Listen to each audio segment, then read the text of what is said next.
الشيطان الرجيم.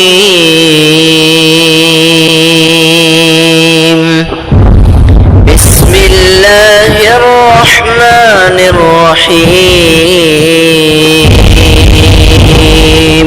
اقرأ باسم ربك الذي خلق. وإلهكم إله واحد. تم سب کا معبود ایک معبود. پوری انسانیت کا، پورے عالم انس و جن کا، عالم ملائکہ کا، جتنے مکلفین ہیں اور جتنی مخلوقات جو اپنے اپنے انداز سے اللہ رب العالمین کی تسبیح اور تحریف بیان کرتی ہیں، سب کا مستحق، سب کا معبود حقیقی ایک اللہ ہے.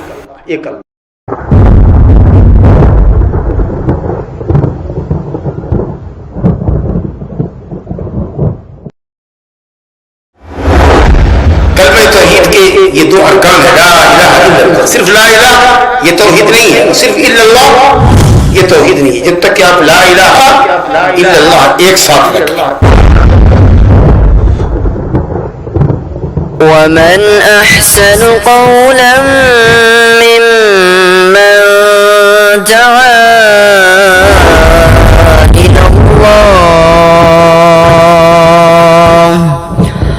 وعمل صالحا وقال إنني من المسلمين.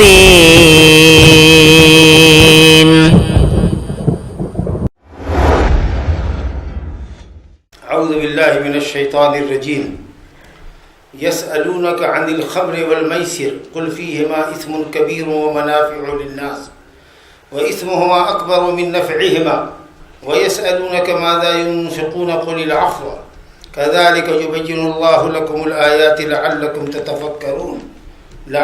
تتفكرون في الدنيا والآخرة ويسألونك عن اليتامى قل إصلاح لهم خير وإن تخالطوهم فإخوانكم والله يعلم المفسد من المصلح ولو شاء الله لأعنتكم إن الله عزيز حكيم ولا تنكحوا المشركات حتى يؤمنن ولأمة مؤمنة خير من مشركة ولو أعجبتكم ولا تنكحوا المشركين حتى يؤمنوا ولعبد مؤمن خير من مشرك ولو أعجبكم أولئك يدعون إلى النار والله يدعو إلى الجنة والمغفرة بإذنه ويبين آياته للناس لعلهم يتذكرون ويسألونك عن المحيض قل هو أذى فاعتزلوا النساء في المحيض ولا تقربوهن حتى يطهرن فإذا تطهرن فأتوهن من حيث أمركم الله إن الله يحب التوابين ويحب المتطهرين نساؤكم حرث لكم فأتوا حرثكم أنى شئتم وقدموا لأنفسكم واتقوا الله واعلموا أنكم ملاقوه وبشر المؤمنين ولا تجعلوا الله عرضة لأيمانكم أن تبروا وتتقوا وتصلحوا بين الناس والله سميع عليم لا يؤاخذكم الله باللغو في أيمانكم ولكن يؤاخذكم بما كسبت قلوبكم والله غفور حليم للذين يولون من نسائهم تربص 4 أشهر فإن فاءوا فإن الله غفور رحيم وإن عزموا الطلاق فإن الله سميع عليم. 219 نمبر سے لے کر الحمدللہ 226 آیت تک 227 آیت تک آپ کے سامنے پڑھی گئی ہے سورہ بقرہ کی. یہ وہ آیات ہے جن کی حافظ صاحب نے ابھی تراویح میں تیسری رکعت میں تلاوت کی تھی. اس میں 4 سوالات ہیں صحابہ کرام کے نبی صلی اللہ علیہ وسلم کی خدمت میں پیش کیے گئے، جس سے صحابہ کرام کے حرص کا پتہ چلتا ہے کہ وہ علم کے کتنے حریص تھے اور علم کے معاملے میں کبھی بھی حیا مانع نہیں ہوتی تھی اور نہ حیا مانع ہونی چاہیے. امام بخاری نے باب باندھا لا حیا فی العلم. علم کے معاملے میں مسئلہ مسائل جاننے کے معاملے میں آدمی کو حیا نہیں کرنی چاہیے. اور حضرت ام سلیم انصاری رضی اللہ عنہ حضرت عائشہ رضی اللہ عنہ کہتی ہیں کہ اللہ تعالیٰ انصار کی عورتوں پر رحم کرے. وہ مسئلہ مسائل پوچھنے کے لیے جو خاص مسائل عورتوں کے متعلق ہیں، ان کی نجی لائف کے متعلق ہیں، ان سوالات کے تعلق سے بھی نبی صلی اللہ علیہ وسلم کے پاس آتی تھی اور سوال کیا کرتی تھی. سمجھا کہ نہیں؟ تو اللہ رحم کرے ان عورتوں پر جنہوں نے اپنے ذاتی مسائل، پرائیویٹ مسائل کا بھی نبی صلی اللہ علیہ وسلم سے حل تلاشا تاکہ امت کی بہنوں اور بیٹیوں کو مسئلے کا حل دے سکے. تو اس لیے اللہ تعالیٰ حیا سے اللہ تعالیٰ حق بات کہنے سے نہیں شرماتا، اور حق بات پوچھنے سے عورتوں اور مردوں کو بھی شرمانا نہیں چاہیے، کیونکہ جب تک آپ حق نہیں جانیں گے، مسئلہ نہیں جانیں گے، آپ اس مسئلے کا حل کیا ہوگا. تو اس لیے اس میں کچھ چیزیں ایسی ہیں جن کو سننے میں آپ کو لگے گا کہ شاید کچھ ایسا ہے، لیکن چونکہ وہ قرآن مجید میں ہے اور اس مسئلے کو سمجھنا ہے، اس لیے میں آپ تمام مردوں سے اور خواتین سے گزارش کرتا ہوں کہ اس میں کوئی حیا نہیں ہونی چاہیے، اور انشاءاللہ تعالیٰ ڈھکے چھپے لفظوں میں آپ کے سامنے اس کی وضاحت کی جائے گی. تو پہلا مسئلہ اس میں یہ ہے کہ صحابہ کرام نے مسلمانوں نے نبی صلی اللہ علیہ وسلم سے شراب کا اور جوئے کا مسئلہ دریافت کیا. آپ سبھی جانتے ہیں کہ جاہلیت میں لوگ شراب بہت پیا کرتے تھے، گویا شراب ان کی گھٹی میں پڑی ہوئی تھی، شراب کے بغیر چل ہی نہیں سکتے تھے، وہ رات دن شراب میں مست رہتے تھے، یہ کیفیت تھی ان کی. اور جوا بازی کرتے تھے. آپ جانتے ہی خمر کہتے ہیں ایسی چیز کو جس کو آدمی نشاط اور طرب کے لیے، مستی کے لیے پیتا ہو اور اس سے اس کی عقل پر پردہ پڑ جاتا ہو، عقل اس کی ختم ہو جاتی ہو، خیر اور شر میں تمیز باقی نہیں رہتی ہو. تو ہر وہ چیز جو عقل کو ڈھانپ لے، عقل پہ پردہ پڑ جائے جس چیز سے، اور آدمی اس کو نشاط اور طرب کے لیے، مستی کے لیے استعمال کرے، اس کا نام ہے خمر. چاہے وہ انگور کی ہو، چاہے وہ کھجور کی ہو، چاہے وہ چاول کی ہو، چاہے وہ گیہوں کی ہو، چاہے وہ اسپرٹ کی ہو، چاہے دنیا کی کسی بھی چیز سے بنائی جائے. سمجھا کہ جو بھی الکوہلک مادہ ہے وہ سب کا سب خمر ہے، اور جس کی زیادہ مقدار پینے سے نشہ آتا ہو، اس کی تھوڑی مقدار ایک قطرہ بھی لینا، اس کا ایک گھونٹ بھی حرام ہے. کلیئر کٹ بات ہے. اور کوئی دوا کے طور پر اس کو استعمال نہیں کر سکتا اسلامی نقطۂ نظر سے، کیونکہ آپ نے فرمایا الخمر داء ولیس بدوا، شراب بیماری ہے، دوا نہیں. تو کچھ لوگ کہتے ہیں ڈاکٹر نے بتایا ہے کہ صاحب تھوڑی سی لے سکتے ہیں. ہرگز کوئی دنیا کا ڈاکٹر ایسا نہیں بتائے گا، اور اگر بتاتا تو وہ ڈاکٹر نہیں ہے. کیونکہ نبی صلی اللہ علیہ وسلم جو ڈاکٹروں کے ڈاکٹر ہیں، حکیموں کے حکیم ہیں، وہ یہ کہہ رہے ہیں کہ یہ بیماری ہے، شراب بیماری ہے، دوا نہیں ہو سکتی. اور میں صرف کہتے ہیں جوا کو، جوا سے عام طریقے سے مال آسانی سے حاصل ہو جاتا ہے، لیکن اس میں ہار جیت دونوں لگی رہتی ہے. کبھی آدمی غانم بھی ہوتا ہے، کبھی غارم بھی ہوتا ہے، کبھی نفع بھی حاصل ہوتا ہے، کبھی نقصان بھی ہوتا ہے. چند آدمی مل کر کے مال لگاتے ہیں اور اپنی اپنی شاطرانہ چالوں سے ایک دوسرے کو مات کرنا چاہتے ہیں اور غلبہ حاصل کر کے وہ چیز لے لیتے ہیں. پھر دوسری مرتبہ کوئی دوسرا آدمی غالب آتا ہے، وہ سب کا مال سمیٹ لیتا ہے. جب جا کے نہیں. تو یہ چیز جاہلیت میں بہت زیادہ تھی، اور شروع اسلام کے اندر بھی جائز رہی. شروع اسلام میں بھی شراب اور جوا جائز رہا. اللہ تعالیٰ فرماتا ہے وَمِن ثَمَرَاتِ النَّخِيلِ وَالْأَعْنَابِ تَتَّخِذُونَ مِنْهُ سَكَرًا وَرِزْقًا حَسَنًا. سورہ نحل جو مکی صورت ہے، اس میں اللہ نے فرمایا، بطور انعام کے ذکر فرمایا ہے اللہ تعالیٰ نے کہ تم کھجور سے اور انگور سے نشہ آور چیزیں بناتے ہو، اور وہ بہترین روزی بھی ہے تمہارے لیے کھجور اور انگور، لیکن اس سے نشہ آور اشیاء بھی بناتے ہو اور پیتے ہو. جی یہ انعامات کے ذکر میں ہے. جی تو جائز تھی وہ. لیکن اس کے بعد جب دیکھا لوگوں نے، صحابہ کرام نے، اصحاب العقول نے دیکھا، حساس لوگوں نے دیکھا کہ بھئی لوگ شراب پی کر کے بہکتے ہیں، ان کی عقل ماری جاتی ہے، مال نقصان ہوتا ہے اور مار پیٹ شروع ہو جاتی ہے. جوئے بازوں کے اندر بھی جوا کھیلنے سے پہلے ہاں یار آؤ، ہاں یار آؤ، تو ملا کر کے سب ایک جگہ اکٹھے ہوتے ہیں. لیکن جب جو جوا ہارتا ہے، جو اپنی بازی ہارتا ہے، مال ہار جاتا ہے، وہ پھر مار پیٹ کرنے لگتا ہے اور اس طریقے سے فساد بھڑک جاتا ہے. تو ان کو یہ لگا کہ صاحب یہ تو بہت نقصان دہ چیز ہے، انتہائی مضرت رساں چیز ہے. سمجھا کہ اور فطرت کے خلاف بھی ہے، اور معاشرے پر اس کے بڑے منفی اثرات مرتب ہوتے ہیں. تو کیوں نہ نبی صلی اللہ علیہ وسلم سے اس کے متعلق پوچھیں. تو گئے نبی صلی اللہ علیہ وسلم سے پوچھنے کے لیے، اللہ تعالیٰ نے اس سوال کا جواب خود ہی دے دیا. آیت اتر گئی. لیکن چونکہ اس قدر اس کے رسیہ تھے، شراب کے اور جوئے کے اس قدر رسیہ تھے کہ ایک بار کی اگر یہ حکم ہوتا کہ شراب اور جوا حرام کیا جاتا ہے، اس سے تم سب اس کو چھوڑ دو، تو شاید باز نہیں آتے.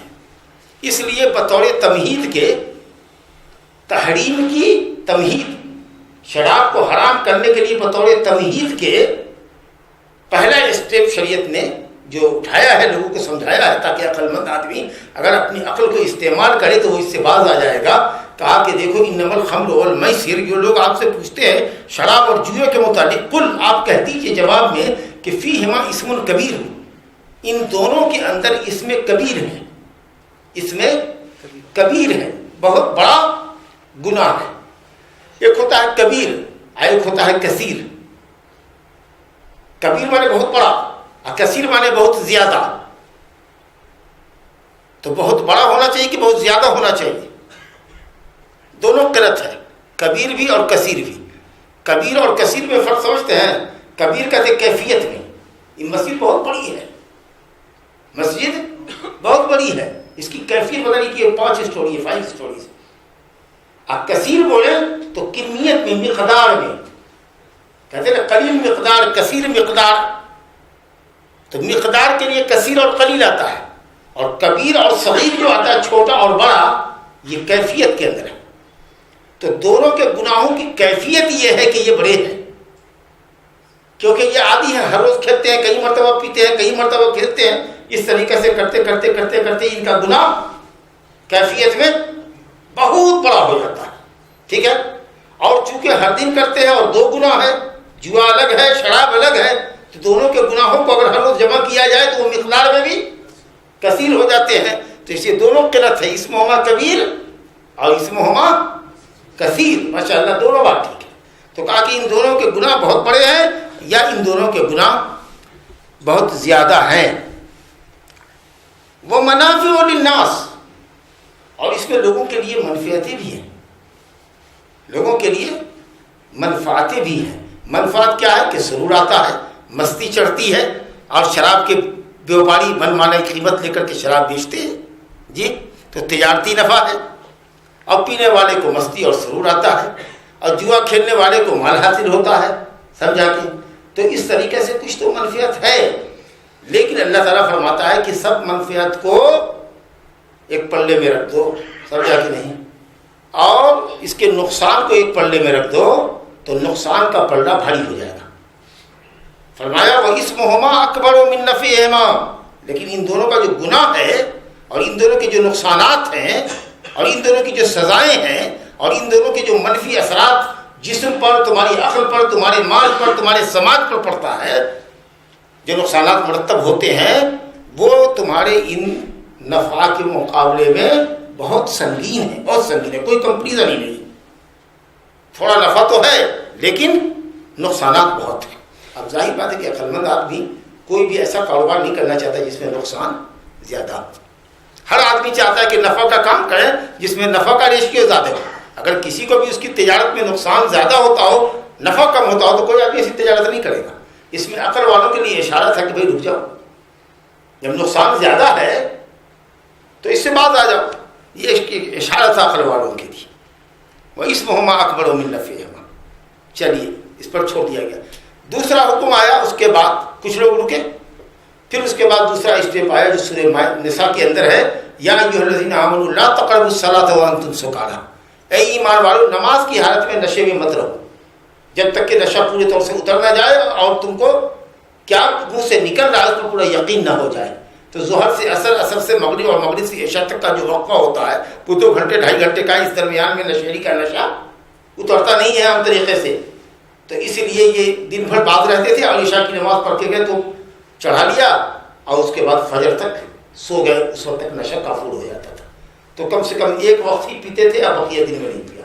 تو چلو اس طریقے سے اور ریشیو پینے والے کا کم ہوا، ٹھیک ہے۔ یہ دوسرا اسٹیپ شریعت نے اٹھایا۔ تیسرا اسٹیپ سورہ مائدہ کی آیت میں ہے جو سن 8 ہجری میں آیت اتری ہے سورہ مائدہ، اس کے بعد سورہ بقرہ کے بہت بعد اتری ہے۔ تو اس میں اللہ تعالیٰ نے فرمایا کہ انما الخمر والمیسر، جوا شراب، انما الخمر شراب اور جوا، والانصاب والازلام، اور یہ پانسے کی تیر اور دیس ڈیٹ سب جو ہے، یہ کہا کہ رجس من عمل الشیطان، اس کو بند کر دیجیے، رجس من عمل الشیطان، یہ ناپاک چیز ہے اور شیطانی عمل ہے۔ رجس ناپاک ہے، شیطانی عمل، رجس من عمل الشیطان فاجتنبوہ، آرڈر ہے، اس سے بات آؤ، لعلکم تفلحون۔ شیطان چاہتا ہے کہ شراب اور جواری بنا کر کے تم کو، انما یرید الشیطان ان یوقع بینکم العداوۃ والبغضاء، تمہارے درمیان دشمنی اور نفرت کی آگ بھڑکا دے۔ وَيَصُدَّكُمْ عَنْ ذِكْرِ اللَّهِ، اللہ کے ذکر سے روکے، نماز سے روکے۔ یہ سب نقصانات ہیں اس کے، جس کو اللہ تعالیٰ نے فرمایا کہ اس کے گناہ، اس کے نقصانات بہت زیادہ ہیں۔ وہ نقصانات کیا ہیں؟ اس نقصانات کو خود قرآن نے واضح کر دیا ہے سورہ مائدہ میں۔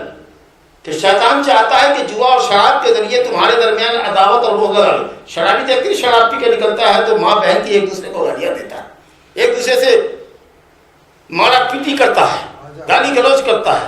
اور اسی طریقے سے آپ نے یہ دیکھا ہوگا کہ صاحب جواری جب جوا باہر کر کے نکلتا ہے تو ہارنے والا چاہتا ہے کہ جیتنے والے کے کلیجے پر چڑھ جائے, اس کی گردن مروڑ دے اور سارا پیسہ اسے چھین لے جی.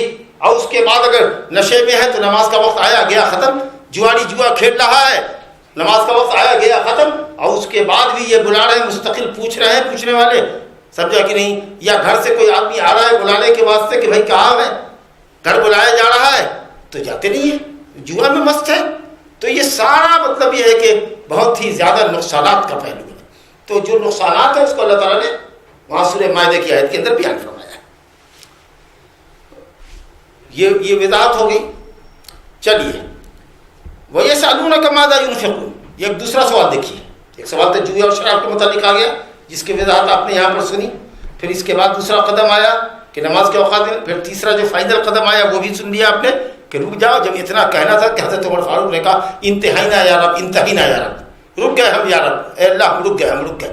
اور شراب کے مٹکے توڑ دیے گئے, جام ہاتھ سے چھوٹ گئے, جس کے لبوں تک جام پہنچے ہوئے تھے وہیں سے چھوٹ گئے. حضرت انس بن مالک رضی اللہ عنہ کہتے ہیں کہ میں ابو طلحہ انصاری کے گھر میں جو میری والدہ ام سلیم کے شوہر تھے لوگوں کو پلا رہا تھا شراب, اور جیسے ہی یہ آیت کان میں پڑی کہ وہاں مٹکے توڑے جانے لگے اور مدینے کی گلیوں میں شراب بہ پڑی.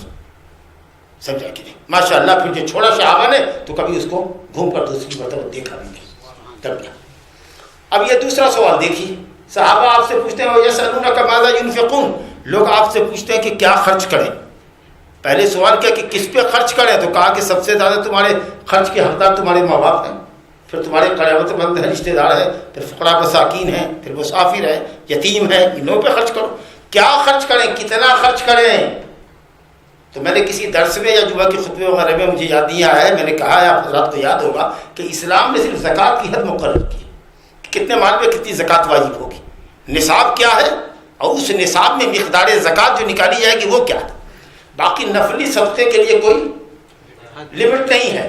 غریب اپنے حساب سے خرچ کرے گا, مالدار اپنے حساب سے کرے گا, بہت مالدار اپنے حساب سے خرچ کرے گا. لیکن اگر تم پوچھنا ہی چاہتے ہو کہ کیا خرچ کریں تو اللہ تعالیٰ کہتا ہے کہ قل, آپ جواب میں کہیے العفو, جو تمہاری ضرورت سے زائد ہو, اپنی ضرورت کے مطابق رکھ لو, اس سے زائد کو خرچ کر دو. سمجھا. اس سے یہ معلوم یہ ہوا کہ افضل صدقہ وہ ہے جو ضرورت سے فاضل ہونے پہ خرچ کیا جائے. اگر کسی کے پاس اتنا ہی پیسہ ہے جو صرف اس کی اپنی ضرورت کے لیے, اپنی ضرورت کے لیے, تو اس کے لیے افضل یہ ہے کہ صدقہ نہ کرے. اپنے بیوی بچے کا حق اس کے اوپر مقدم. اگر کوئی شخص اپنے بیوی بچے کا حق مارتا ہے یا اس کی صحیح کفالت اور عیالت نہیں کرتا ہے, اس کی ضرورت نہیں پوری کرتا اور خیرات کرتا تو وہ گنہگار. کفا بالمرء اثما ان یضیع من یقوت, جس کی روزی روٹی کا ذمہ اللہ نے اس کے سر لگایا ہے, اگر وہ اس کو ضائع کرتا ہے تو اس آدمی کے گنہگار ہونے کے لیے اتنا ہی کافی. فاضل از ضرورت ہے, زائد از ضرورت ہے تو اس کو خرچ کرو, یہ افضل ہے. اچھا ایک لفظ بتائیے, ایک لفظ ہوتا ہے ضرورت, ایک لفظ ہوتا ہے حاجت. ہم لوگ بولتے ہیں حاجت و ضرورت, تو کچھ فرق ہے پروفیسر صاحب اس میں؟ حاجت اور ضرورت میں کچھ فرق ہے آپ لوگ یہاں؟ کہتے ہیں مجھے حاجت ہے, کوئی کہتے ہیں ضرورت ہے. فرق ہے, بہت دقیق سا فرق.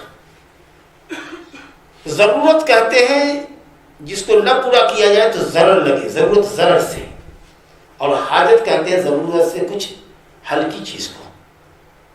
یہ اس کا تعلق, حاجت کا تعلق تحسینات سے, اور ضرورت کا تعلق ضروریات سے ہے, یعنی وہ ایسی چیز جس کے بغیر آپ کو تکلیف پہنچے. تو ضرورت زیادہ سنگین ہوتی ہے, اور حاجت مجھے اس چیز کی حاجت ہے, یعنی اگر نہیں بھی دیجیے گا تو کام چلے گا. لیکن اگر یہ کہے کہ مجھے اس کی ضرورت ہے تو ضرورت ضرر سے ہے, یعنی اگر آپ نہیں دیتے ہیں یا اس رقم کو میں نہیں رکھتا ہوں تو مجھے خود ضرر لاحق ہوگا, میرے بچوں کو ضرر لاحق ہوگا. سمجھا. تو ہم نے یہ نہیں کہا کہ فوق الحاجہ فوق الضرورت, قل العفو, کہیے جو زائد از ضرورت ہو. تمہاری جو اپنی ضرورت ہے کہ جس کو اگر پورا نہ کرو گے تو تم کو تکلیف ہوگی, تمہاری بیوی بچوں کو تکلیف ہوگی. 100 روپیہ 200 روپیہ تمہارے پاس تھا, وہ تمہارے بچوں کی خوراک لے کر گھر جا رہے تھے, تم نے راستے میں خرچ کر دیا, بیوی بچے کیا کھائیں گے تمہارے, چیخ پکار کریں گے. شور ہنگامہ ہوگا، تو اس سے اچھا بھیا مت خرچ کرو، سمجھو، لے جاؤ اس پیسے کو۔ تو حاجت کا تعلق کچھ ہلکی ضرورت سے ہوتا ہے، لیکن جو اصل ضرورت ہوتی ہے وہ زیادہ سنگین ہوتی ہے، تو اس لیے ضرورت کے مطابق رکھ لیجئے، اور ضرورت سے فاضل ہو تو خرچ کیجیے۔ اور اگر اتنا ہی ہے جس سے آپ کی خود کی ضرورت پوری ہوگی یا وہ بھی نہیں پوری ہوتی ہے، تو خیرات مت کیجیے، خیرات مت کیجیے، سمجھا؟ اللہ اکبر۔ کذالک یبین اللہ لکم الآیات، اللہ تعالیٰ اپنی آیتوں کو، اپنے احکام کو اس طریقہ سے کھول کھول کے تمہارے سامنے واضح کرتا ہے تاکہ تم غور کر سکو اور سمجھو کہ اسلام کتنا آسان دین ہے، کتنا نیچر سے قریب دین ہے، اور تمہاری اپنی خود کی ضرورت کا اسلام کتنا خیال رکھتا ہے۔ صدقہ اور خیرات ہر چند کے بہت افضل چیز ہے، لیکن یہ کہا گیا کہ تم اپنی ضرورت کو، اپنے بیوی بال بچوں کی ضرورت کو خیرات کرنے پر مقدم رکھو۔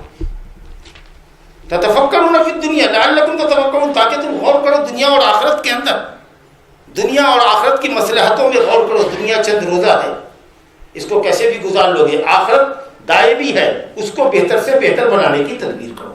یہ تمہیں سوچنا ہے کہ کون سا کام ہماری آخرت کے لیے مفید ہے اور کون سا کام ہماری دنیا کے ہے۔ دنیا اور آخرت کی مصلحتوں کو پیش نظر رکھو۔ اگر دنیا اور آخرت کی مصلحتیں ٹکراتی ہو تو آخرت کی مصلحتوں کو دنیا کی ضرورتوں پر، مصلحتوں پر ترجیح دو۔ اس کے بعد تیسرا سوال دیکھ لیجیے، ایک دم تابڑ توڑ سوال لگتا ہے کہ صحابہ کرام تابڑ توڑ سوال کر رہے ہیں۔ کہتے ہیں وَيَسْأَلُونَكَ عَنِ الْيَتَامَى، لوگ آپ سے پوچھتے ہیں یتیموں کے متعلق۔ اللہ اکبر، دیکھیے کتنا احتیاط ہے۔ جب یہ آیت اتری سورہ نساء کے اندر ان الذین یاکلون اموال الیتامی ظلما انما یاکلون فی بطونہم نارا وسیصلون سعیرا، جو لوگ یتیم کا مال ہڑپتے ہیں، کھاتے ہیں، یتیم بولے تو وہ لڑکا یا لڑکی بلوغت سے پہلے جس کے باپ کا سایہ سر سے اٹھ جائے، بلوغت سے پہلے جس کا باپ کا سایہ سر سے اٹھ جائے۔ ماں کے مرنے پر یتیم نہیں ہوگا، اگر باپ زندہ ہے ماں نہیں ہے تو بچہ یتیم نہیں کہلائے گا، یتیم کہلائے گا جب اس کا باپ نہ ہو، سمجھا؟ اور یتیم یتم سے ہے، یتم کے معنی انفراد، آدمی یتیم ہو گیا ہے یعنی اس کا کوئی نہیں، وہ اکیلا ہو گیا ہے۔ اس لیے ہمارے یہاں استعمال ہوتا ہے در یتیم، در یتیم، نایاب، گوہر نایاب، ایک اکیلا موتی، یتیم یتم سے ہے، اکیلا، سمجھا کہ اس کا کوئی سپورٹر نہیں، تو باپ مر گیا ہو بلوغت سے پہلے، پھر جیسے بچہ بالغ ہوگا وہ یتیم نہیں کرے گا، بالغ ہو گیا ہے۔ تو کہا گیا کہ جو لوگ یتیموں کا مال کھاتے ہیں ناحق، وہ اپنے پیٹ میں جہنم کی آگ بھرتے ہیں۔ اب بہت سے لوگوں کی تربیت میں، اب کفالت میں یتیم بچے تھے اور ان کے مال بھی تھے، باپ مر گیا، یتیم بچوں کو ان کے حوالے کر گیا کہ یہ میری جائیداد اور یہ میرے بچے، آپ ان کو سنبھالو، دیکھو۔ تو جب یہ آیت اتری کہ ان کا مال اگر کسی نے کھا لیا تو پیٹ میں جہنم کی آگ بھری، سمجھا؟ تو صحابہ کرام کی تو نیند اڑ گئی۔ یہ آیت بڑی شاق گزری، آئے کہ یا رسول اللہ کیسے کیا کریں، ہم یتیموں کا مال الگ کر دیتے ہیں، ان کی ہانڈی الگ چڑھائیں گے، ان کا کھانا الگ بنائیں گے، اب ان کی دال الگ بنا رہے ہیں، ترکاری الگ بنا رہے ہیں، سالن الگ بنا رہے ہیں، چاول الگ بنا رہے ہیں، روٹیاں الگ بنا رہے ہیں، اپنے سب جو ہمارے گھر کے 8-10 فرد ہیں ان کا الگ بنا رہے ہیں۔ اب ان کا جو بنایا ایک حساب سے کہ ایک پاؤ کھائیں گے 250 گرام، تو بچے نے کھایا 150 گرام، 100 گرام بچ گیا، کھیلنے چلا گیا، شام میں آیا تو وہ کھاتا نہیں، وہ کہا کہ اس کو پھینک دو، اب اس کا نقصان گیا، سمجھا کہ نہیں؟ یا ہلکا پھلکا اپنا کھانا اچھا بنایا، ان کا کھانا بنایا تو یہ جیسے تیسے بنا لیا، سمجھا کہ نہیں؟ تو کہا کہ کیا کریں، اپنے ساتھ بھی لاتے ہیں تو گڑبڑ ہے، الگ بنا کر کے دیتے ہیں تو ان کے کھانے بچ جاتے ہیں تو وہ پھینکنے کی نوبت آ جاتی ہے، ڈسٹ بین میں چلا جاتا ہے، تو اس کا جواب دہ کون ہوگا؟ تو آئے کریں کیا؟ تو اللہ تعالیٰ نے فرمایا کتنا زبردست جواب دیا ہے، کتنا مختصر جواب دیا اللہ نے، اور کتنا بلاغت پر مبنی، یعنی کتنا جامع جواب ہے، آپ اندازہ کیجئے۔ آپ نے کہا کہ یتیم کے متعلق جو ان لوگوں کے خدشات ہیں، آپ اس کا جواب یہ صرف ایک لفظ سے ادا گیا، قل اصلاح لهم خیر، ان کی اصلاح پیش نظر رکھو، اسی میں بڑھائیے، بس سوال کا جواب ہو گیا۔ اصلاح پیش نظر رکھو، ان کی بھلائی کیسے ہوگی، ان کی تعلیم اور تربیت کا خیال رکھو، کیسے یہ بچے پروان چڑھیں گے، کیسے ان کا مال بڑھے گا، کیسے ان کا مال ضائع نہیں ہوگا۔ کوئی فرق نہیں پڑتا ہے کہ تم الگ بناؤ کہ اپنے ساتھ ملا کے بناؤ، 2-4 دن دیکھ لو بچہ کیا کھاتا ہے، کتنے بچے ہیں یتیم تمہارے پاس، اس کے حساب سے چاول لگا دو، ایک ہی جگہ رکھو، فرق نہیں پڑتا، لکھ لو کہ ان کے اوپر یومیہ اتنا خرچہ ہوتا، اس کے حساب سے مہینے میں ان کا یہ خرچ ہے، ان کی تعلیم پر یہ خرچ ہے، ان کے لباس پوشاک پر یہ خرچ ہے، ان کے ٹیوشن پہ یہ خرچ ہے، سمجھا کہ نہیں؟ اور اس کے بعد جو پیسہ ہے اس کے کاروبار میں لگاؤ، پڑھاؤ، مال کو بڑھا کر کے دو، لاکھوں روپے باپ چھوڑ کے گیا ہے تو تم کروڑوں میں بنا کر کے دے دو، جب بالغ ہوئے گا وہ تو حوالے کرو گے۔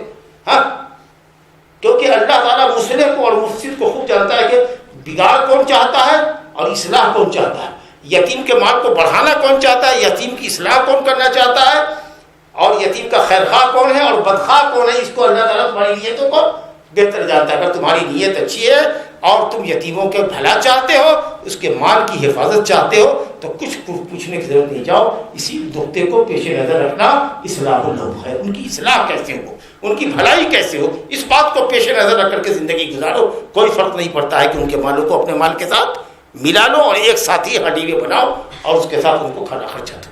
ذرا زبردست جواب ہوا۔ کہا اللہ نے کہ اولو شاء اللہ لعنتکم، اگر اللہ چاہتا تو معاملے کو سخت کر دیتا، کہہ دیتا نہیں مٹھی مٹھی ناپ کے بناؤ، ایک چاول نہیں بچنا چاہیے، اور ایک چاول اگر گھٹ گیا تب تو پھر بنا کے دوبارہ دو گے، بڑا مسئلہ پڑ جاتا۔ ایک مٹھی چاول اس پہ گھٹنا نہیں چاہیے، بچہ بھوکا بھی نہیں رہنا چاہیے، کم بھی نہ کھائے، اور ایک مٹھی اس کا بچ کر کے ڈسٹ بن میں جانا بھی نہیں چاہیے۔ تو یہ تمہارے گھر والی کے انتظام انصراف کے لیے بڑا مشکل ہو جاتا ہے کہ کیسے کیا کرے، کبھی یہ 2 کھاتا ہے، کبھی 2.5 کھاتا ہے، کبھی 1.5 کھاتا ہے، کیا کرے اس کا؟ اگر اللہ چاہتا تو معاملے کو بڑا سخت کر دیتا، لیکن اس نے کہا کہ نہیں، اصلاح کو ذہن میں رکھو اور چلو مل جل کر کے زندگی گزارو۔ ان اللہ عزیز الحکیم، اللہ غالب حکمت والا ہے، غلبہ والا ہے، قدرت والا ہے، بے انتہا قدرت والا ہے، لیکن اس کی قدرت اس کی حکمت کے ساتھ مربوط ہے۔ غلبہ والے، اقتدار والے اپنے غلبہ اور اقتدار کا اکثر بے جائے استعمال کرتے ہیں، لیکن اللہ رب العالمین جو غالب اور مقتدر ہے، ہر چیز پر قادر ہے، ہر چیز پر اس کا غلبہ ہے، اس کا غلبہ اس کی حکمت کے ساتھ ہے۔ کبھی بھی وہ اپنے پاور کا، اپنے غلبہ کا مس یوز نہیں کرتا، ہمیشہ اس کی حکمت اس کے ساتھ غلبے کے ساتھ لگی ہوئی ہے۔ اس کے بعد دیکھیے زبردست حکم ہے شریعت کا، وَلَا تَنْكِحُوا الْمُشْرِكَاتِ حَتَّى يُؤْمِنَّ، مشرکہ عورتوں سے شادی مت کرو، یہ مردوں کو خطاب ہے، مشرکہ سے شادی نہ کرو جو اللہ رب العالمین کی توحید میں دوسرے کو شریک کرتی ہیں، چاہے ربوبیت میں ہو یا الوہیت میں ہو یا اسماء و صفات میں، جو بھی مشرکہ ہیں ان سے شادی نہ کرو، حتیٰ یؤمننا، جب تک کہ وہ توحید پالیدہ ہو جائے، سمجھا؟ تب جو قبر پرست عورت ہے، جو لڑکی قبر پرست ہے، جو جاتی ہے مزار پر نیاز، نظر و نیاز چڑھاتی ہے، بولیے کافرہ ہے، مشرکہ ہے، اس کو بتاؤ کہ یہ شرک ہے، غلط ہے، یہ نظر و نیاز عبادت ہے، یہ آپ کیا کر رہی؟ اگر وہ سمجھ میں بات آ جاتی ہے، توبہ استغفار کر لیا، توحید کا نقطہ سمجھ میں آ گیا، الحمدللہ شادی کرے گی۔ تو یہ نہیں کہ صاحب وہ مشرک برادران وطن جن کو آپ لوگ کہتے ہیں وہی نہیں، کوئی بھی مشرک جو اللہ تعالیٰ کی الوہیت میں دوسرے کو شریک کرتا ہو، شرک اور بت پرستی میں مبتلا ہے، قبر پرستی میں مبتلا ہے، ایسی عورت اہل توحید کے لیے جائز نہیں ہے۔ وَلَا تَنْكِحُوا الْمُشْرِكَاتِ، مشرکہ سے شادی نہ کرو، حتیٰ یؤمنن، جہاں تک کہ وہ ایمان لے آئے، یعنی توحید پڑھا جائے، توحید پہ آ جائے۔ وَلَأَمَةٌ مُؤْمِنَةٌ خَيْرٌ مِّن مُشْرِكَةٍ وَلَوْ أَعْجَبَتْكُمْ، ہائے اللہ اکبر، مومنہ عورت تمہارے لیے بہتر ہے مشرکہ سے، تمہارے لیے بہتر ہے مشرکہ سے، چاہے وہ مشرکہ تم کو کتنی ہی بڑی کیوں نہ لگے، خوبصورت ہو مشرکہ، حسین و جمیل ہو، اونچے خاندان کی ہو، مال و منال والی ہو، اسٹیٹس والی ہو، لیکن مومنہ موحدہ بدصورت بھی ہے، ذرا رنگ بھی اس کا پھیکا ہے، سمجھا، بڑے گھر سے بھی نہیں بلانگ کرتی ہے، لیکن وہ مومنہ ہے، موحدہ ہے، تو شادی اسی مومنہ موحدہ سے کرو، مشرکہ سے نہ کرو۔ یہ مومنہ عورت چاہے گھٹیا ہی کیوں نہ ہو دنیاوی اعتبار سے، یہ اس مشرکہ سے بہتر ہے جو حسن و جمال، مال و ملال، حسب و نسب کے میدان میں بہت اونچی ہے۔ حقیقت یہ ہے کہ مومن کا اور مشرک کا کوئی مقابلہ ہی نہیں، سمجھے؟ تو خیر کا کیا مطلب؟ مشرکہ سے بہتر ہے، یہی بہتر ہے، مشرکہ میں کوئی بھلائی ہی نہیں، یہ کہہ لیجیے ہے۔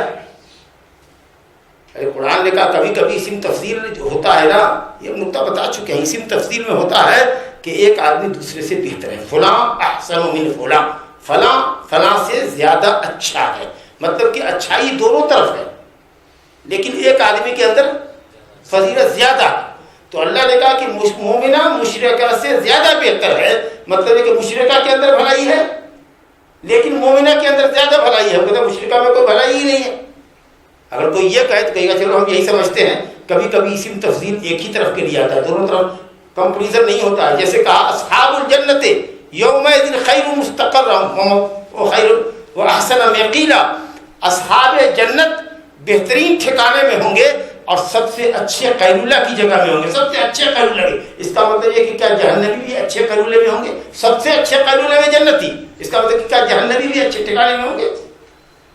ارے سب سے بہتر ٹھکانہ جنتیوں کا ہوگا، سب سے اچھا قیلولہ کی جگہ، آرام کی جگہ جنتیوں کی ہوگی سب سے اچھی. اس کا مطلب کہ کچھ اچھی جہنمیوں کی بھی ہوگی، حالانکہ جہنمیوں کی تو کچھ اچھائی ہوگی نہیں. تو وہاں پر اسی تفصیل صرف اور سائڈ کے لیے ہے. تو یہ مراد ہے کہ صرف مومنہ میں بھلائی ہے اور کافرہ میں نہیں. بہت علمی نقطہ ہے. یا یہ کہہ لیجئے کہ میاں صاحب جس بنیاد پر عورتوں سے شادی کی جاتی ہے اس میں حسن و جمال، مان و ملال، خاندانی وجاہت کو بھی بڑا دخل ہوتا ہے.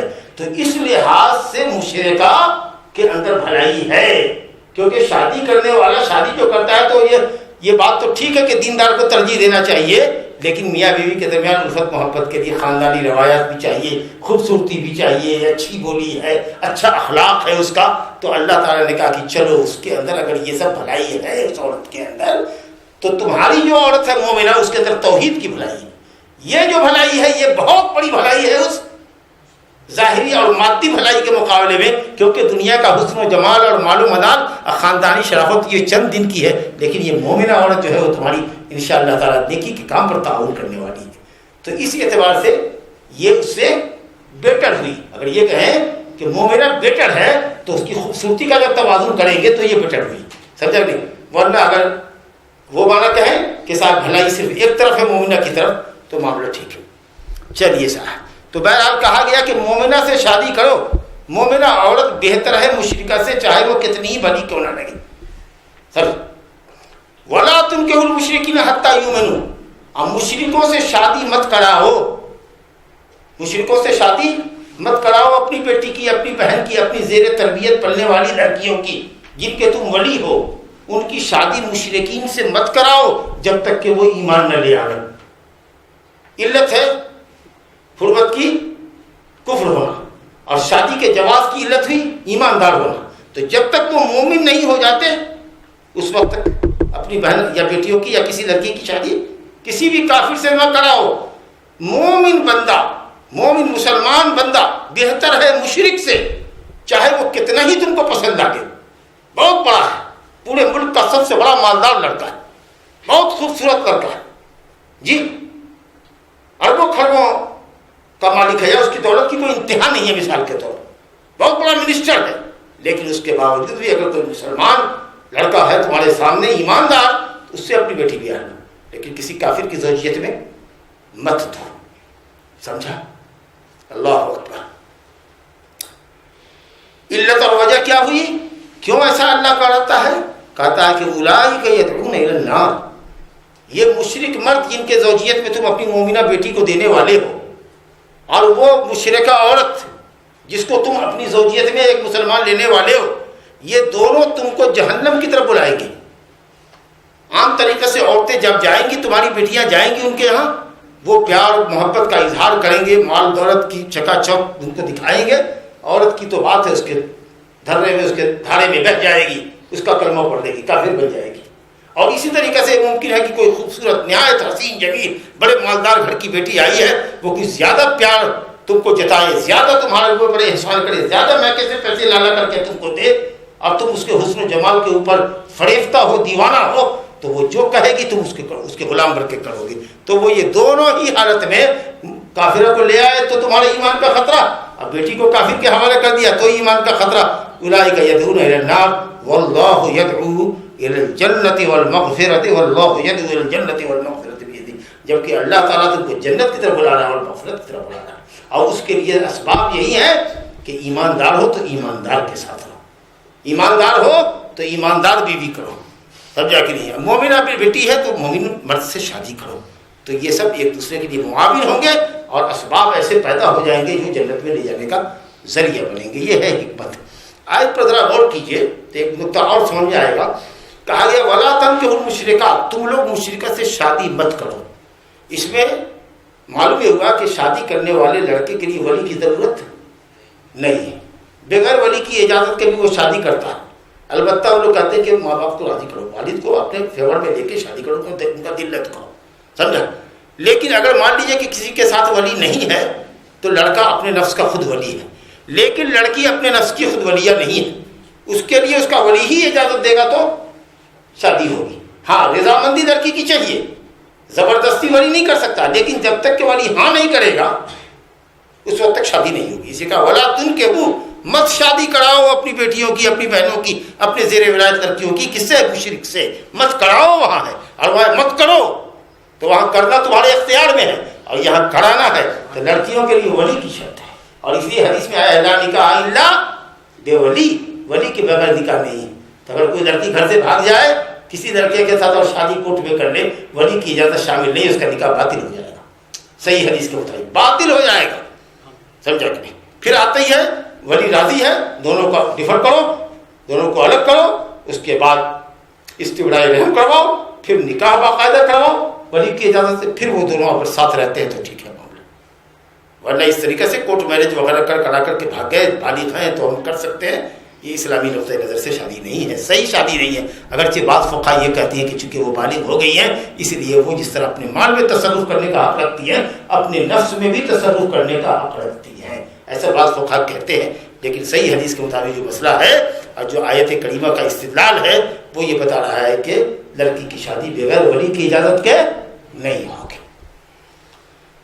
لا الہ الا اللہ وَيُبَيِّنُ آیاتِهِ لِلنَّاسِ لَعَلَّهُمْ يَتَذَكَّرُونَ، اور اللہ تعالیٰ لوگوں کے سامنے اپنی آیتوں کو، اپنے احکام کو واضح کرتا ہے تاکہ تم لوگوں کو نصیحت حاصل ہو جائے۔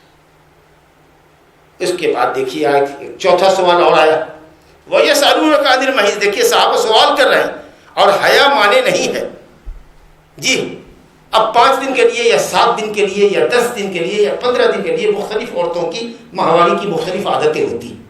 اب اس میں مرد کو مثال کے طور پر بیوی چاہیے، تو اب یہ سوال ہے کہ کیا ایام حیض میں، ماہواری کے ایام میں ہم بیوی کو استعمال کر سکتے ہیں کہ نہیں کر سکتے ہیں؟ اب یہ دیکھیے میاں بیوی کے خاص تعلقات کی بات ہے، لیکن صحابہ کرام نے مسئلے کو پوچھا اور شرم و حیا آڑ نہیں بنی، گئے پوچھا، اللہ نے خود جواب اس کا دے دیا، اللہ نے خود جواب دیا، کہا کہ وہ یسألونک عن المحیض، پوچھتے ہیں حیض کے خون کے بارے میں کہ حیض کا خون ہو تو اس کا کیا حکم ہے؟ آپ کہہ دیجیے قل هو اذى، کہیے کہ وہ خون ناپاک ہے، حیض کا خون ناپاک ہے اور باعث اذیت ہے، تکلیف دہ ہے۔ فاعتزلوا النساء فی المحیض، لہذا عورتوں سے ایام حیض میں، محل حیض سے، جہاں سے حیض کا خون نکل رہا ہے اس مقام سے مردوں کو کہیے کہ دور رہو اپنی عورتوں سے حیض کے ایام میں، مقام حیض سے، اس خاص مقام سے جہاں سے حیض نکلتا ہے، کیونکہ ان ایام میں اگر آتے ہو تم بیوی کے پاس، ہم بستری کرتے ہو، انٹر کورس کرتے ہو، تو یہ تمہارے لیے بھی باعث اذیت ہے اور عورت کے لیے بھی باعث اذیت ہے۔ چنانچہ ڈاکٹروں کے یہاں بھی آپ اطباء سے پوچھ لیجیے، ہر آپ کو کبھی اجازت نہیں دیں گے کہ آپ ماہواری کے ایام میں عورت سے تعلقات قائم کریں، خاص تعلق جو میاں بیوی کا ہوتا ہے، سمجھا کہ نہیں؟ کافی نقصان دہ ہوتا ہے دونوں کے لیے۔ دیکھیے اسلام کتنا صاف ستھرا، پوتر اور صحت بخش دین ہے۔ فاعتزلوا النساء فی المحیض ولا تقربوهن حتی یطہرن، اور اپنی عورت سے قریب مت ہو جب تک کہ ان کا حیض بند نہ ہو جائے۔ قریب ہونے سے مطلب خاص قریب ہونا، ملاقات، مجامعت۔ نبی صاحب نے پوچھا کہ صحابہ نے پوچھا کہ اپنی ہم حائضہ عورتوں سے کیا حاصل کر سکتے ہیں، کیا لطف لے سکتے ہیں، کیا چھوڑ سکتے ہیں؟ آپ نے کہا اصنعوا کل شیء الا النکاح، سوائے وطی کرنے کے، سوائے مجامعت کرنے کے جو چاہو کر سکتے ہیں، صرف مجامعت نہیں کرنا۔ نبی صلی اللہ علیہ وسلم جن کو اپنے آپ پر اتنا کنٹرول تھا، حیض کے ایام میں بیوی کے ساتھ اگر ایک چادر میں لپٹ کے سوتے تو کہتے کہ ازار کو کس کر کے باندھ لو، سمجھا کہ نہیں؟ اور اما عائشہ کہتی ہیں کہ اپنے نفس پر ان کو بہت زیادہ کنٹرول تھا۔ وہ یہ کہنا چاہتی کہ تم اپنی کیفیت کو دیکھو، اگر اس 5-7 دن کے اندر میں اگر عورت سے ایک ساتھ ایک بستر پر ایک چادر میں لپٹ کے سوتے ہو اور تم اپنے آپ پر کنٹرول نہیں کر سکو گے تو بچ کے رہو، الگ ہو۔ لیکن نہیں، اگر اپنے نفس پہ کنٹرول ہے تو کچھ حرج نہیں ہے کہ ساتھ سو، بوسو کنار کرو، لیکن جو چیز تمہارے لیے حرام ہے حیض کی حالت میں سے، وہ ہے اس کے قبل کا استعمال، فرج کا استعمال۔ اللہ اکبر۔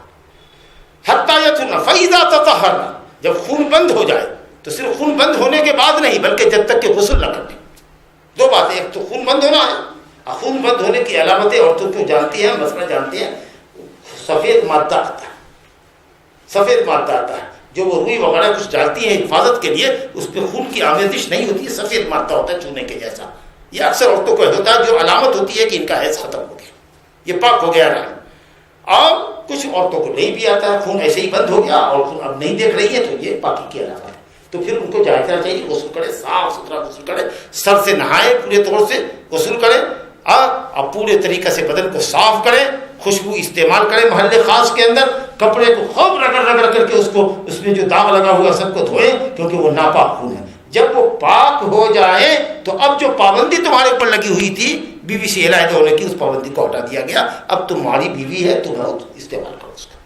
اللہ نے کہا فَإِذَا تَطَهَّرْنَ، جب وہ غسل کر لیں، فَأْتُوهُنَّ مِنْ حَيْثُ أَمَرَكُمُ اللَّهُ، تو اس مقام میں آؤ جہاں آنے کا اللہ نے حکم دیا ہے، جو اس کی فرض ہے، جو اس کی شرمگاہ ہے. اس میں یہ کہہ کر کے اللہ تعالیٰ یہ بتانا چاہتا ہے کہ ان کا فطرت انسانوں کے طریقے سے مت ہو جو اینل سیکس کرتے ہیں، جو عورتوں کی دبڑ استعمال کرتے ہیں. نعوذ باللہ، ایسے لوگوں پر اللہ کی لعنت. 12 صحابیوں سے روایت منقول ہے صاف لفظوں میں کہ اللہ تعالیٰ نے حرام کیا اور لعنت ہے ان مردوں کے اوپر جو اپنی عورتوں کی دبڑ استعمال کرتے ہیں. یہ اور بتاؤ، حیض کی حالت میں عورت کا استعمال کرنا فرج کو جائز نہیں ہے، کیونکہ وہ گندا خون سے نکل رہا ہے. تو اس خون سے زیادہ گندگی تو اس کے اس محل میں ہے، دبڑ میں ہے، جس میں انسان جاتا ہے. کیسی کج فطرت ہے انسان کی، نعوذ باللہ. تو اس لیے اللہ کہتا ہے اس کی مقام پہ آؤ، جس مقام پہ آنے کا اللہ نے حکم دیا. تم جانتے نہیں کہ اللہ نے بیویوں کو تمہاری کھیتی بنایا، بیویوں کو تمہاری کھیتی بنایا. کھیت میں بیج ڈالتے ہیں جہاں سے پودا نکلتا ہے. تمہاری بیوی تمہارے لیے کھیت ہے، بیج ہے.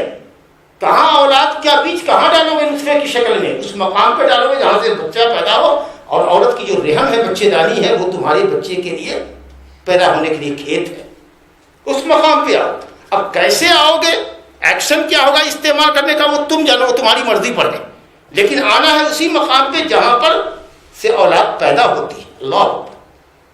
اور اس سے یہ بھی معلوم ہوا کہ جس طریقے سے آدمی اپنی کھیتی کی حفاظت کرتا ہے، اسی طریقے سے اپنی بیوی کی حفاظت کیا. کوئی اپنے کھیت کو ایسے ہی چڑھنے چکنے کے لیے تھوڑی چھوڑ دیتا ہے. اور جس طریقے سے کھیت والا چاہتا ہے کہ زیادہ سے زیادہ پیداوار اس کے کھیت سے ہو، اسی طریقے سے تم بھی اپنی بیوی سے زیادہ بچہ پیدا کرو. یہ کون سی تہذیب کس نے سکھا دیا؟ کس بدبخت نے کہہ دیا کہ تحدید نسل کر لو، 4 سال 5 سال 6 سال کی گیپنگ کر لو؟ جی ایک بچہ تب تک نہیں جب تک کہ دوسرا، پہلا بچہ پڑھنے جائے تب دوسرا لے کر کے آؤ. یہ تو دشمنوں کی دسیسہ کاریاں ہے. وہ تمہاری تعداد کو گھٹانا چاہتے ہیں. نبی صلی اللہ علیہ وسلم نے فرمایا تزوج الودود الولود، ان عورتوں سے شادی کرو جو زیادہ پیار کرنے والی ہو، زیادہ بچے دینے والی. کتنے اللہ کے نیک بندے جو اس جذبے سے دوسری تیسری شادی کرتے ہیں کیونکہ یہاں بچے زیادہ آئے. اور ایک مزاج ہمارا اور آپ کا بن گیا ہے کہ 2 بچہ کریں گے اس کے بعد تیسرا نہیں کریں گے. سمجھا کہ نہیں؟ سیزرین کروا لیا، عورتیں درد برداشت نہیں کر رہی ہیں، سیزرین کروا لیا، تیسرے کے بعد چوتھا نہیں آ سکتا. سمجھ لیں گے؟ یہاں غیر مسلم کے مسلمانوں کی بڑھتی ہوئی تعداد پر، حالانکہ کوئی تعداد بڑھ نہیں رہی ہے، بہت بڑھنے کا ریشیو بہت کم ہے. وہ اب اپنے ماننے والوں کو کہہ رہے ہیں، اپنے چیلوں کو کہہ رہے ہیں کہ ہر غیر مسلم کو 5 بچہ 7 بچہ پیدا کرنے دیں. دیکھا میڈیا میں پوچھنا والے اس طرح کی باتیں آتی رہتی ہیں. اور ہمارا دین اس بات کی ترغیب دے رہا ہے کہ زیادہ بچے والیوں سے شادی کرو تاکہ تمہاری کثرت تعداد پر قیامت کے دن نبی صلی اللہ علیہ وسلم فخر کریں کہ میری امت اتنی ہے. اور جب ہمارے یہاں افراد زیادہ ہوں گے تو ہماری عددی قوت زیادہ ہوگی. آج ہم مجبور ہیں، انشاءاللہ کل مجبور نہیں ہوں گے، ہماری تعداد بڑھے گی تو حکومت ہماری ہوگی. اور ہر میدان میں کام کرنے والے لوگ ہم کو ہماری اپنی کمیونٹی سے مل جائیں گے. ڈاکٹر بھی ہم کو ملیں گے، ہماری عورتیں ڈاکٹر ہوں گی، ہماری انجینئرس ہوں گے. ہم کسی میدان میں سائنٹسٹوں کے میدان، سائنس کا میدان ہو، کوئی بھی میدان عمل ہو، ہم کافروں کے محتاج نہیں ہوں گے. تو اس طریقے سے جب اللہ نے کہا کہ کھیتی ہے تو کھیتی سے آدمی زیادہ سے زیادہ پیداوار اگاتا ہے. سمجھا کہ نہیں؟ آپ نے کیوں لمٹ کر دیا، تحدید نسل کر لیا. چلیے اللہ اکبر. اللہ نے فرمایا کہ وَقَدِّمُوا لِأَنفُسِكُمْ، اب بیوی کے پاس اگر جاؤ تو اپنے نفس کے لیے نیکی اللہ کے پاس بھیجو. بیوی سے ملنے کا مطلب صرف لذت کا حصول نہ ہو، لذت تو ملے گی ہی، لیکن مقصود ہو کہ اللہ ہم بھی پاک ہو جائیں، ہماری بیوی بھی پاک ہو جائے. ہم دوسرے عورت کے ناپاک جگہ پر ہم نہ جائیں، ہماری بیوی کو کسی ناپاک مرد کی ضرورت، دوسرے مرد کی ضرورت نہ پڑے. آپ سمجھ رہے ہیں نا؟ اسی طریقے سے عفت اور عصمت کی حفاظت کے ساتھ ساتھ یہ مقصود ہو کہ ملاقات کریں تو بچے کا حصول ہو. اللہ تعالیٰ ہماری اس ملاقات پہ برکت دے، ہم کو اور ہماری بیوی کو شیطان کے شر سے بچا، اور جو اولاد ہم کو دے اس کو بھی شیطان کے شر سے بچا. تو اولاد کا حصول ہونا چاہیے. اور یہ بھی کہ جب اللہ رب العالمین نے بیوی کو حلال کیا ہے اور بیوی لذیذ چیز ہے تو ایسا بھی نہ ہو کہ بیوی کی محبت میں اتنے گرفتار ہو جاؤ کہ نماز کا وقت آیا چلا گیا سمجھا کہ نہیں جی تراویح کی رات ہے اس میں بھی تم بیوی کے ساتھ ہی ہو جی. اسی طریقے سے کیا کہتے ہیں آپ کے لیلۃ القدر ہے اس میں بیوی کے ساتھ ہو. ارے بیوی پھر بھی رمضان کے بعد تمہارے ساتھ رہے گی لیکن لیلۃ القدر چلا جائے گا تو نہیں ملے گا. تو مطلب اللہ تعالیٰ کی یہ کہنے کا ہے کہ بیوی حلال ہے تمہارے لیے جیسے چاہو استعمال کرو. کھیتی کے مقام پر آؤ خاص مقام پر آؤ جی جو سیکسول آرگن ہے عورت کا اس پہ آؤ دوسری جگہ غلط جگہ پہ مت جاؤ. لیکن وقدموا لانفسکم نیکی کرنے کا بھی جذبہ باقی رکھو کہ ذاکر نیکی کرے. ایسا نہیں ہو کہ عورت کی محبت میں ایسے گرفتار ہو گیا کہ نماز آئی گئی چلے گئے شاپنگ گئے تو مغرب عشاء سب نماز چھوڑ دیا. بیگم صاحبہ کی خواہشات کو پوری کرنے میں نمازیں چھوٹ رہی ہیں. نہ اس عورت کو پرواہ ہے کہ ہماری نماز کہاں ہوگی نہ اس مرد کو پرواہ ہے. ایسا مت کرو. معاف کیجیے گا اگر کچھ گراں گزرتا ہو ہماری بات تو. اللہ تعالیٰ کا واتقوا اللہ اللہ کا تقوی اختیار کرو. وَاعْلَمُوا أَنَّكُمْ مُلَاقُوهُ خوب جان لو کہ اللہ سے تم ملاقات کرنے والے ہو. اگر غلط کام کرو گے عورت کا مس یوز کرو گے اور غلط جگہ پہ آؤ گے جو حرام جگہ ہے جس پر آنے کے لیے لعنت کی گئی ہے بلکہ آپ کو کیا بتاؤ ہے کہ لیواتت سوڈمی ایسا گناہ ہے جو زناکاری سے بھی بدتر ہے. اسلام میں صحیح قول کے مطابق لوطی کی سزا ہے قتل لیکن اسلام میں زانی کی سزا اگر وہ شادی شدہ نہیں ہے تو 100 کوڑے صرف 100 کوڑے 1 سال کی جلا وطنی. لیکن لواطت اگر کرتا ہے تو اس کی سزا قتل ہے جی چاہے وہ کوڑا ہو یا شادی شدہ ہو. لیکن چونکہ وہ صرف تمہاری بیوی ہے اور بیوی کے پاس اگر کوئی اس طرح کی نازیبا حرکت کرتا ہے. حضرت عبداللہ بن عمر کی طرف کسی نے منسوخ کر دیا کہ وہ کہتے ہیں کہ بیوی سے دبر کا استعمال جائز ہے. اللہ اکبر. حضرت ابن عمر کو معلوم ہوا تو حیرت سے انہوں نے کہا کہ کیا کوئی مسلمان بھی ایسا کر سکتا ہے. یہ جملہ ہوگا کہ کیا کوئی مسلمان بھی ایسا کر سکتا ہے. اور کسی حضرت امام مالک کی طرف منسوخ کیا کہ امام مالک کہتے تھے کہ عورت کی دبر کا استعمال مرد کے لیے جائز ہے. انہوں نے کہا استغفر اللہ استغفر اللہ استغفر اللہ. کیا کوئی مسلمان بھی ایسا کر سکتا ہے. ارے ان لوگوں سے یہ پوچھا سمجھ میں غلطی آئی سمجھ میں. ان سے کسی نے پوچھا کہ صاحب چلو اگر پیچھے کے راستے سے آوے لیکن آگے جائیں اگلے حصے میں جائیں خاص پارٹ میں جائیں شرمگاہ میں جائیں اور پیچھے سے تو کہاں جائیں گے. لیکن کبھی بھی دبر کا استعمال جائز. ان علماء نے کیا بات کرتے. صحابہ کرام کے متعلق الزام تراشی اور جھوٹے قول کو بڑھاوا دیتے. کبھی کسی نے اس عمل کو جائز نہیں. امت متفق ہے کہ حرام عمل ہے. سمجھ دیکھیں اللہ تعالیٰ فرماتا ہے کہ اللہ سے ڈرو. اللہ سے ملاقات کرنے والے وہ بشر مومنین کو بشارت دے دیجیے. کس چیز کی؟ دنیا اور آخرت کی بھلائی کی. ایماندارانہ زندگی گزارو گے پاک صاف پوتر زندگی گزارو گے صاف ستھری زندگی گزارو گے اللہ تعالیٰ دنیا اور آخرت کو اچھا کر دیں گے. چلیے سر آگے اسی میں تھا ان اللہ یحب التوابین و یحب المتطہرین. ہے اس کی حالت میں نہ آؤ کیونکہ ناپاکی ہے. اللہ تعالیٰ پاک لوگوں کو پسند کرتا ہے اور توبہ کرنے والوں کو پسند کرتا ہے. تو گناہوں سے توبہ کرتے رہو اور ظاہری نجاست سے اور شرک کی نجاست سے بدعت کی نجاست سے بھی پاک رہو. بھیا اپنے بھی پاک رہو بیوی بھی پاک رہے. حیض کا خون اگر کپڑے میں لگ جائے بڑھیا سے دھو عورت بھی دھوئے اچھے سے. اگر تمہارے کپڑے میں لگ جائے ایک دم پاک بازی پاک ہونا چاہیے. اللہ تعالیٰ پاک لوگوں کو پسند کرتا ہے. یہ اللہ کا پسند کرنا پاک لوگوں کو یہ اللہ تعالیٰ کی صفت ذاتیہ ہے کہ فعلیہ ہے. فعلیہ جو صفت اللہ تعالیٰ کی صفت سبب کے ساتھ جڑی ہوئی ہو وہ صفت فعلیہ ہوتی ہے. آپ پاک ہیں اس لیے وہ محبت کرتا نہیں سکتے. اگر آپ پاک نہیں ہوتے تو آپ سے وہ محبت نہیں کرتا. صفت ذاتیہ ہوتی ہے جو اس سے کبھی الگ ہوتی ہی نہیں. تو کسی سے کوئی محبت کرتا ہے آپ اگر کسی سے محبت کرتے ہیں اندر کا نیک ہے اچھا ہے تو محبت کریں گے ویسے نہیں کریں گے. تو جو صفت ایک کرائٹیریا بتا دیتے ہیں کہ اللہ تعالیٰ کی جو صفت سبب کے ساتھ جڑی ہوئی ہو وہ صفت فعلیہ ہوتی ہے. تو اللہ تعالیٰ پاک لوگوں کو پسند کرتا ہے توبہ کرنے والے کو پسند کرتا ہے. اگر تم توبہ نہیں کرتے ہو پسند نہیں کرے گا. تم پاک اگر نہیں ہو تو پسند نہیں کرے گا. جب سبب پایا جائے گا محبت کا تو محبت کرے گا. معلوم ہوا کہ اللہ رب العالمین اپنے بندوں سے محبت کرتا ہے. محبت کرنا بھی اللہ کی صفتوں میں سے ایک صفت ہے. اور جس بندے سے محبت کرتا ہے ماشاءاللہ اس کی محبت آسمان والوں میں مقبولیت فرما دیتا ہے اس کی مقبولیت کو، اس کی محبوبیت کو زمین والوں میں اتار دیتا ہے، اور لوگ اس کے اللہ کے نیک بندے اس سے محبت کرنے لگتے ہیں۔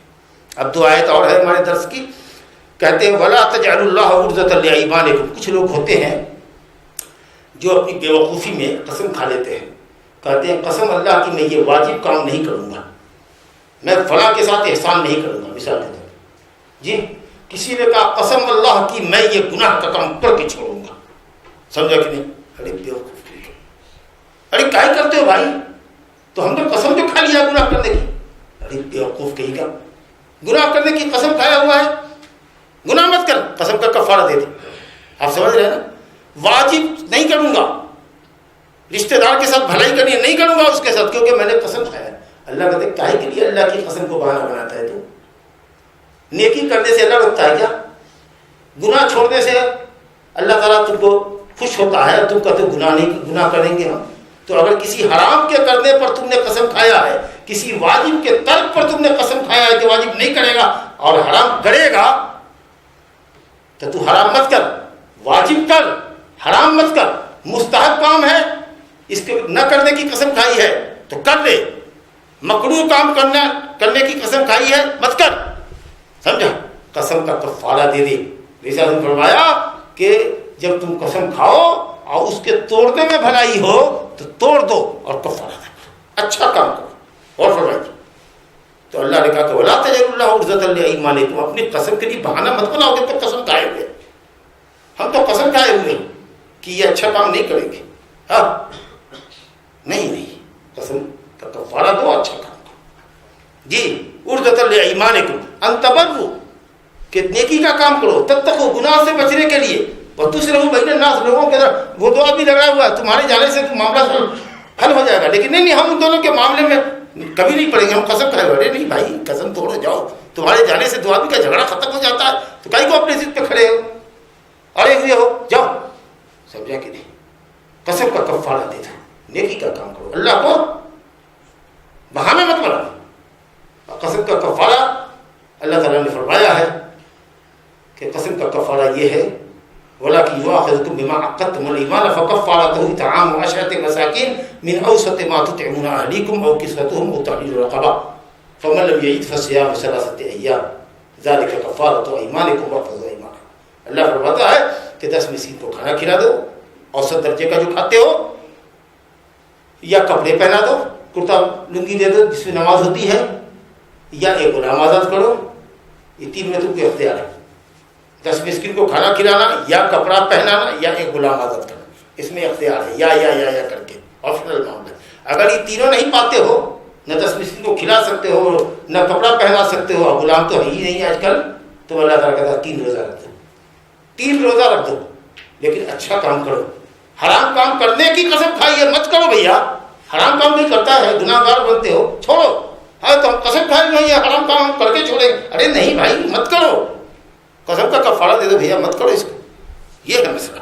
واللہ سمیع علیم، اللہ تعالیٰ تمہاری تمام باتوں کو سنتا ہے، تمہارے ہر احوال کو جانتا ہے۔ اب دیکھیے لا یؤاخذکم اللہ باللغو فی ایمانکم، اللہ تعالیٰ تمہاری لغو قسم کا اعتبار نہیں کرتا، لغو قسم پر تمہاری پکڑ نہیں کرتا۔ لغو قسم اس کو کہتے ہیں جو بغیر ارادے کے، بغیر نیت کے آدمی قسم کھائے، جیسے واللہ ایسا ہو، نماز پڑھے، ہاں واللہ نماز پڑھ لیا، ارے واللہ قسم اللہ کی نماز پڑھی ہے، کون بولا تم کو بولنے کے لیے؟ لیکن کسی کا تکیہ کلام ہوتا ہے، خاص کر لوگوں کا واللہ فعلت، واللہ ما فعلت، واللہ ذهب، واللہ ما ذهب، ہر لفظ میں واللہ باللہ تاللہ ایسا بولے گا، لیکن وہ قسم کا مطلب نہیں، وہ تکیہ کلام ہے، سمجھا کہ نہیں؟ بغیر ارادے کے ایسے ہی بولتا ہے، سمجھا کہ نہیں؟ تو اللہ تعالیٰ اس کے اوپر مواخذہ نہیں کرتا تمہارا، لیکن مواخذہ ان قسموں پر کرے گا بما قسمت قلوبکم، جو دل کے ارادے سے تم قسم کھاؤ گے، بما عقدتم الایمان، جس بات پر اپنی قسم کی گرہ کو باندھو گے، یعنی پورے نیت اور ارادت سے اگر قسم کھاؤ گے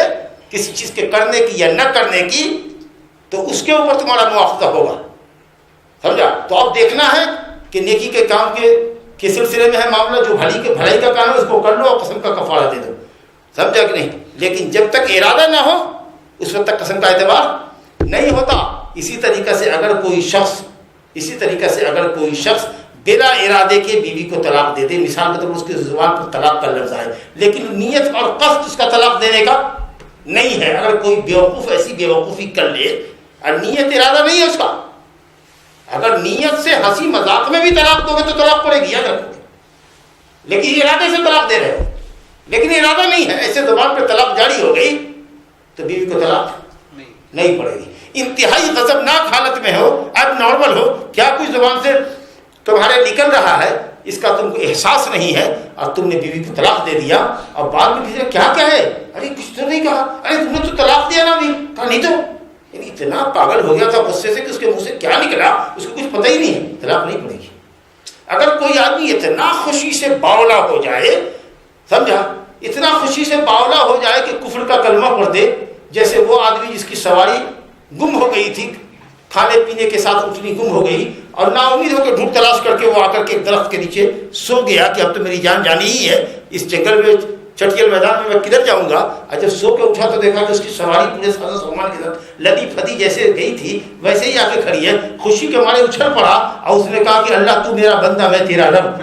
اللہ اکبر. اللہ کہتا ہے میں اس سے زیادہ خوش ہوتا ہوں جب بندہ میری طرف اپنے گناہوں کے لیے توبہ کرتا ہے، تو میں اس سے زیادہ خوش ہوتا ہوں جو وہ آدمی اپنی اٹھنی کو گمشدہ اٹھنی کو پایا تھا.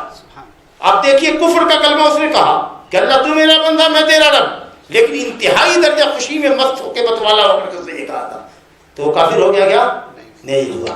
اسی طریقے سے ایک آدمی نے اپنے بیٹے سے کہا بیٹا میں بڑا گنہگار ہوں، بڑا گنہگار ہوں. سمجھا کہ نہیں؟ ایسا کرنا بیٹا، اگر تم اچھے بیٹے ہو، میں تمہارے لیے اچھا باپ ہوں، تو ایک وعدہ دے مجھ کو. کہا کہ ہاں بولیے کیا؟ کہا کہ میں جب مر جاؤں گا نا بیٹا تو خوب اچھی طریقے سے مجھ کو جلانا. سمجھا کہ نہیں؟ کوریت کے مجھ کو جلانا کہ میرا کوئی جز باقی نہ رہے، اور پھر اس کے بعد ہماری جلی ہوئی لاش کو پیس کر کے راکھ بنا دینا، اور انتہائی تیز تند ہوا والے دن میں، گرمی کے دن میں جب خوب تیز ہوا آندھی چلتی ہو تو میری اس لاش کی راکھوں کو اڑا دینا. کیونکہ اگر اللہ مجھ پر قادر ہو گیا نا تو مجھ کو ایسا عذاب دے گا جو دنیا میں سے کسی کو دیا نہیں ہوگا.